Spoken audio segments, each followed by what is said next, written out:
আসসালামু আলাইকুম আরাফুর ভাই, এরা কি অবস্থা আছেন? ভালো আছেন? আনু ভাই আলহামদুলিল্লাহ ভালো আছি। তো আগানা ছোটকালে একটা মানে মুরব্বীরা কইতো আর কি, কোয়ান্ডা খায় মুতলে 22 হাত যায়, 23 হাত যায়, আর বই মুতলে 22 হাত যায়। তো তখন আর মনে বিশ্বাস বিশ্বাস বিশ্বাস লাগতো না আর কি, অনেক বছর আগের কথা।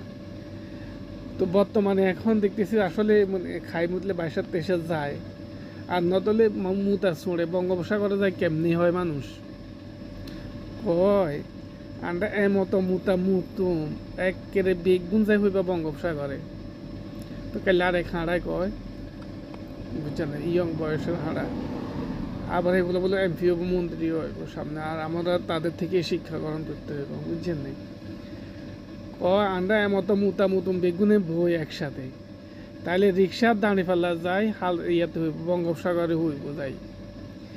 কি আর ভাইয়ারা, হ্যাঁ তারা কি আজ 18 বছর 19 বছর পর্যন্ত মুতে ধনি কি এত মুখ জমায় কেমনি রাখলে তারা? আপনারা কেন কমেন্টসে জানান। ধন্যবাদ বন্ধুরা।